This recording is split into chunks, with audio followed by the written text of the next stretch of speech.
Halo, Assalamualaikum warahmatullahi wabarakatuh. Sebelumnya, perkenalkan nama aku Revita Nadayuanika Putri. Aku dari Teknologi Rekayasa Otomasi dengan NIM Mahir 036 dari Angkatan 2023. Pada video kali ini, saya akan menjelaskan mengenai hasil praktikum Sistem Pengendali Elektrik mengenai implementasi dan analisa PWM. Baik, untuk yang pertama kita akan membahas mengenai perangkat yang kita gunakan. Yang pertama yaitu Arduino Mega 2560. Mikrokontroler yang berbasis ATmega 2560 yang dirancang untuk kebutuhan kontrol kompleks karena memiliki banyaknya pin I/O. Dia memiliki 54 pin digital di mana 15-nya dapat digunakan sebagai output PWM. Secara standar, pin PWM-nya beroperasi pada frekuensi 490 Hz atau 980 Hz. Selanjutnya adalah ESP32X2 Mini atau Wemos Lolin. Berbeda dengan Arduino Mega, modul ini jauh lebih kecil namun memiliki performa yang lebih tinggi dan sudah dilengkapi oleh fitur Wi-Fi. Kelebihan utamanya sendiri yaitu pengujiannya ini adalah fleksibilitas PWM yang sangat amat tinggi, di mana kita bisa menentukan frekuensi dan resolusi pada hampir semua pin digitalnya. Hal ini menjadikan perangkat ini ideal untuk pengujian variasi berfrekuensi yang tinggi. Masuk ke bagian teori, di mana pulse width modulation atau biasa kita sebut PWM adalah teknik untuk memanipulasi lebar pulsa guna untuk mendapatkan tegangan rata-rata yang bervariasi dari sumber digital. Frekuensi PWM didefinisikan sebagai jumlah siklus pulsa yang terjadi dalam 1 detik atau hertz. Penting untuk dicatat adanya hubungan antara frekuensi dan resolusi, di mana semakin besar frekuensi yang digunakan, maka resolusi yang tersedia maka semakin kecil. Sebagai contoh, pada frekuensi 25.000 kHz, 25 kHz bisa mendapatkan resolusi 10 bit atau 0 sampai 1023. Namun jika dinaikkan ke 150.000 Hz, resolusinya akan turun menjadi 7 bit saja. Selain itu, ada dua parameter kunci yang lain. Yang pertama ada duty cycle, yaitu persentase waktu sinyal berada dalam kondisi on atau high dibandingkan dengan total periode satu siklus, di mana variasi yang kita uji adalah 0% sampai dengan 100%. Kemudian yang kedua ada resolusi PWM. Resolusi PWM adalah tingkat ketelitian atau jumlah langkah pembagian dalam satu siklus duty cycle. Semakin besar resolusinya, maka kontrol yang dihasilkan akan semakin halus. Dalam praktikum ini, kita juga mengimplementasikan 3 jenis konfigurasi sinyal. Yang pertama ada non-inverting, inverting, dan juga fase shift. Apa sih itu? Jadi non-inverting sendiri adalah sinyal sinyal output utama yang mengikuti logika duty cycle standar. Terus kemudian ada inverting, yaitu sinyal yang kebalikan dari sinyal utama. Jika yang utama high, maka invertingnya menjadi low. Dan yang ketiga ada fase shift 180 derajat, di mana pergeseran fase sebesar 180 derajat antar dua sinyal PWM sehingga puncak pulsa tidak terjadi bersamaan. Di mana konfigurasi ini sangat berguna dalam aplikasi elektronika seperti sistem inverter dan konverter. Mungkin untuk lebih jelasnya kita akan menonton video hasil praktikum yang telah saya lakukan. Nah, untuk yang PWM ini, kita langsung masuk saja ke bagian program. Di sini saya masuk ke platform I/O, kemudian new project, kita buat nama program PWM, terus kemudian pilih ke Arduino Mega, terus frameworknya tetap pilih di Arduino. Nah, karena saya sudah mempunyai filenya, mungkin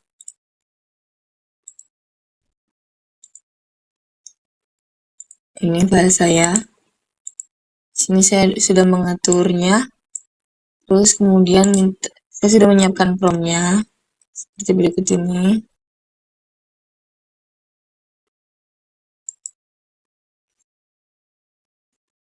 Kita akan menunggu sebentar untuk dia mulai mengeksekusi programnya.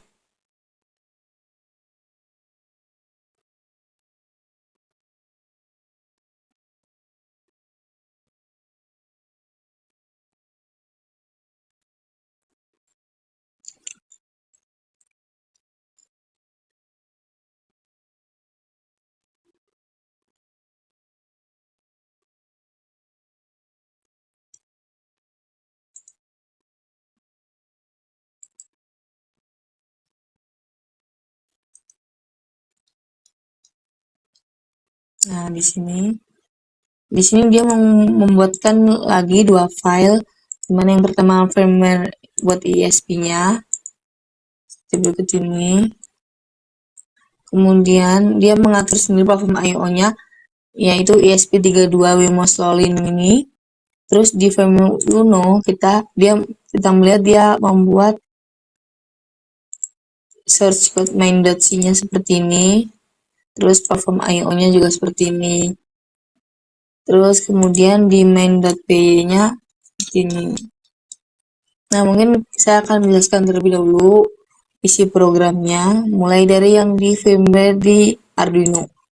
Nah, di sini dia inisiasi pin PWM-nya, terus di sini inisiasi nilai awal duty cycle, frekuensi, resolusi, dan juga mode, di mana ada 3 mode, normal, inverting, dan fase 180 derajat.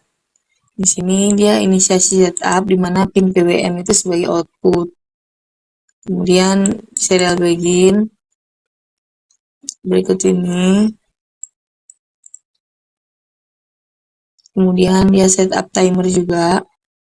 Nah, terus kita masuk ke yang main.cpp-nya ESP32. Di sini dia inisiasi pin satunya ada di pin 18, pin 2-nya di pin 19. Nah, frekuensinya ada 1000, kemudian persen duty cycle-nya 50, nilai awalnya resolusi bitnya 10. Terus serial begin-nya 115 200. Terus selain itu untuk programnya di modified loop ini untuk memasukkan FDRM, itu maksudnya variabel dari GUI-nya. Dimana kalau di ESP32 ini pakai LEDC, sementara kalau di Arduino Mega yang pakai yang namanya timer. Nah, selanjutnya kita lihat dulu di GUI-nya seperti ini. Ini kita coba run tampilan GUI-nya seperti apa.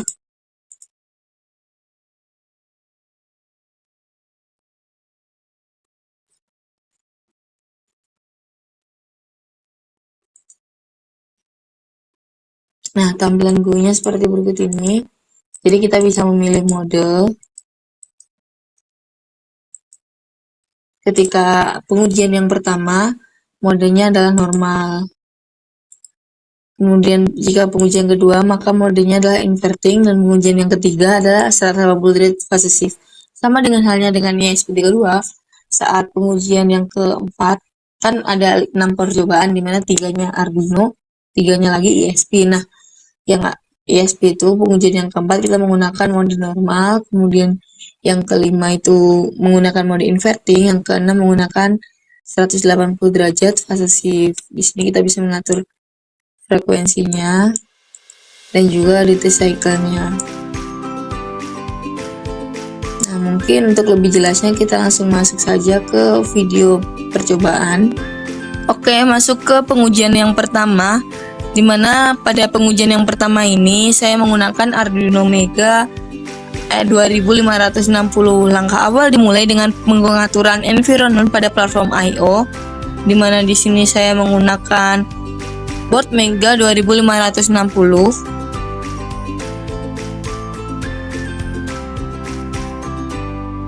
Kemudian pada file main.cpp-nya saya telah menyusun logika program untuk menerima perintah serial. Program ini berfungsi untuk memanipulasi register timer Arduino agar frekuensi dan resolusi PWM dapat diubah secara dinamis tanpa perlu mengupload ulang. Nah, setelah program diunggah, maka tampilan GUI-nya akan seperti ini. Mungkin kita langsung saja untuk melakukan pengujian yang pertama, di mana saya menggeser slider frekuensi ke angka sekitar 31,1 kHz.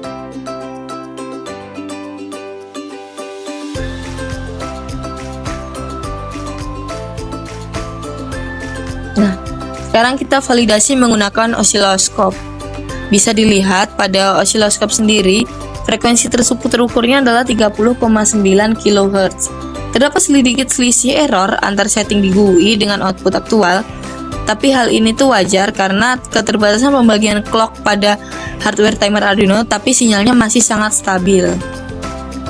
Nah, selanjutnya saya mencoba menaikkan frekuensi ke nilai yang lebih ekstrim, di mana sekitar 68.000 Hz. Terlihat pada osiloskop Arduino masih mampu merespon meskipun frekuensi setinggi ini. Namun resolusi efektif bitnya akan menurun. Nah, kemudian saya kembalikan lagi frekuensi ke nilai rendah sekitar 2 kHz.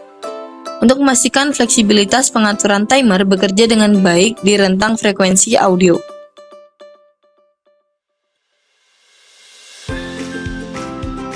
Nah,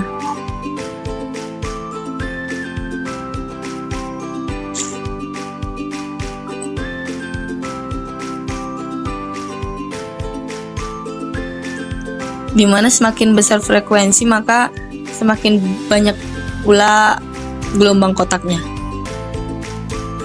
Terakhir, saya akan menguji variasi duty cycle. Nah, saat slider presentasi digeser, lebar pulse on pada layar osiloskop berubah secara proporsional, melebar saat duty cycle dinaikkan dan menyempit saat diturunkan. Hal ini membuktikan bahwa komunikasi serial dan manipulasi register pada PWM Arduino Mega berjalan lancar dan valid. Mungkin kita langsung aja masuk ke pengujian yang kedua. Di sini saya melakukan uji coba perbandingan antara PWM non-inverting dan juga inverting menggunakan Arduino Mega 2560. Pertama, kita validasi respon frekuensinya saat saya menggeser slider frekuensi ke nilai yang lebih besar. Coba nih. Coba kita besarin frekuensinya. Terlihat pada osiloskop jumlah gelombang yang terbentuk semakin banyak dan juga rapat. Sebaliknya, jika slidernya saya kecilkan, gelombang akan semakin melebar, tapi jumlah gelombangnya makin sedikit, menandakan frekuensi output menurun sesuai perintah. Kemudian kita uji duty cycle A pada pin 5 yang dikonfigurasi sebagai non-inverting. Sifatnya adalah berbanding lurus. Ketika nilai slider saya besarkan, lebar pulsa on atau bagian tinggi gelombang pada osiloskop juga ikut membesar. Inilah karakteristik PWM yang standar. Sedangkan kita bandingkan dengan duty cycle yang B pada pin 6 yang menggunakan mode inverting, di sini terjadi kebalikan logika. Saat saya mengecilkan nilai slider misalnya ke 50%, nah, lebar pulsa on pada osiloskop justru menjadi sangat besar dan lebar. Hal ini membuktikan prinsip inverting, di mana nilai register yang rendah akan menghasilkan output high yang lama. Oke, mungkin selanjutnya kita langsung masuk ke pengujian yang ketiga. Nah, pada dasarnya setup yang digunakan hampir sama dengan percobaan sebelumnya, namun di sini kita menambahkan fitur baru, yaitu pengaturan fase A, fase B, dan juga resolusi. Jika slider frekuensi dan duty cycle berfungsi untuk mengatur bentuk gelombang, slider fase ini berfungsi untuk menggeser sudut fase dari gelombang output. Mari kita lihat implementasinya. Di sini saya mencoba mengubah nilai fase B. Perhatikan apa yang terjadi pada osiloskop. Saat saya menggeser slider ini, gelombang biru terlihat bergerak atau bergeser secara horizontal terhadap gelombang kuning yang posisinya tetap sama. Tuh kan, terlihat ada geser kan? Nah, pergeseran ini membuktikan bahwa fitur fase shift bekerja dengan baik. Kita bisa mengatur delay waktu mulai dari sinyal PWM kedua relatif terhadap sinyal pertama. Dalam aplikasi elektronika ini, fitur ini sangat krusial karena mengatur seperti edge break atau interleave converter. Nah, mungkin langsung kita masuk ke pengujian yang keempat. Kita masuk ke percobaan yang keempat. Kali ini kita menggunakan microcontroller ESP32S2 mini. Tujuannya adalah membuat program memvariasi PWM dari 0 sampai 100% menggunakan slider serta memberikan opsi pengaturan resolusi bit secara dinamis. Setelah koneksi serial terhubung di COM7, langkah pertama adalah mengatur resolusi menjadi 10 bit pada kolom input yang tersedia. Nah, saat slider saya geser ke sekitar 30%, sinyal kuning pada osiloskop akan menunjukkan lebar pulsa yang sesuai. Nah, saat saya naikkan lagi ke 70%, lebar pulsanya pun ikut membesarkan. Nah, itu ikut membesar. Ini menunjukkan logika PWM yang standar berjalan dengan baik. Selanjutnya, kita coba pin 7 mode inverting. Saat slider saya kecilkan, nilai lebar pulsa pada osiloskop justru membesar. Sebaliknya, jika slider dibesarkan, pulsanya akan menyempit. Ini memvalidasi sifat inverting atau kebalikan pada pin tersebut. Terakhir, kita lakukan variasi frekuensi. Kita mencari nilai titik optimal di mana gelombang masih terbentuk sempurna tanpa distorsi. Dari hasil pengujian ini, frekuensi di kisaran 1000 sampai dengan 2000 Hz terlihat memberikan respons sinyal yang paling stabil untuk resolusi 10 bit pada ESP32S2 mini. Kita masuk ke pengujian yang kelima. Di sini kita akan melakukan pengujian non-inverting dan juga inverting untuk ESP32 mini. Nah, mari kita uji pin yang pertama dulu, yaitu pin non-inverting.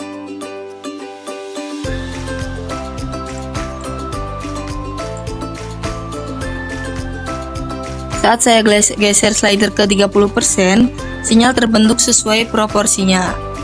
Nah, pas saya naikkan lagi ke 50% hingga 90%, terlihat lebar pulsa pada osiloskop ikut membesar secara linear. Selanjutnya kita masuk ke pengujian pin inverting. Di sini berlaku kebalikannya, saat slider saya kecilkan, nilai lebar pulsa pada osiloskop justru membesar.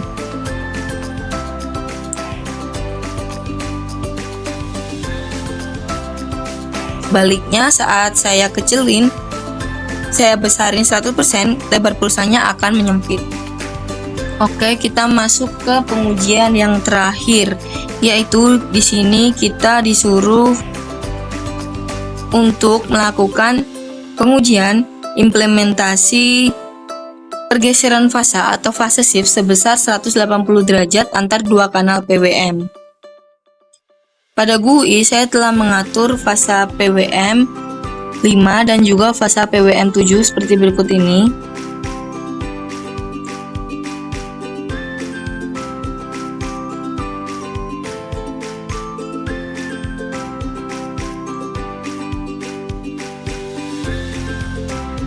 Nah, sebagai validasi, pada kanal pertama pada pin 5 non-inverting, saat slider saya naikkan ke 40, lebar pulsa gelombang kuning pada osiloskop melebar secara linear.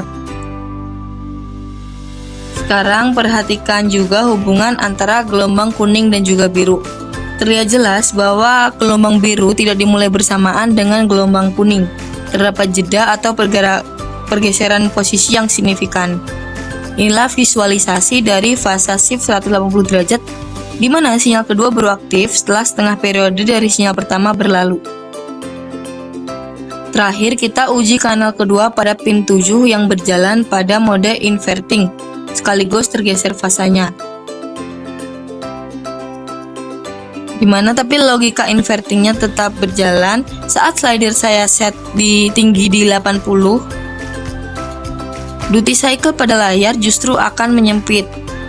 Saat slider saya turunkan ke 30, duty cycle-nya justru melebar signifikan. Ini membuktikan bahwa ESP32S2 mini sanggup menangani kalkulasi kompleks, inverting logic dan juga fase shifting secara bersamaan. Dapat disimpulkan Mungkin penjelasan bahwa mengenai video kombinasi saya frekuensi cukupkan. dan resolusi harus seimbang disesuaikan dengan batas kemampuan hardware. ESP32S2 mini terbukti memiliki fleksibilitas pengaturan PWM yang lebih besar dibandingkan Arduino Mega. Terakhir, pemahaman mengenai sinyal inverting dan fase shift sangat amat krusial untuk sinkronisasi sistem pengendali elektrik yang lebih kompleks. Demikian presentasi dari saya, kurang lebihnya saya mohon maaf. Terima kasih. Wassalamualaikum warahmatullahi wabarakatuh.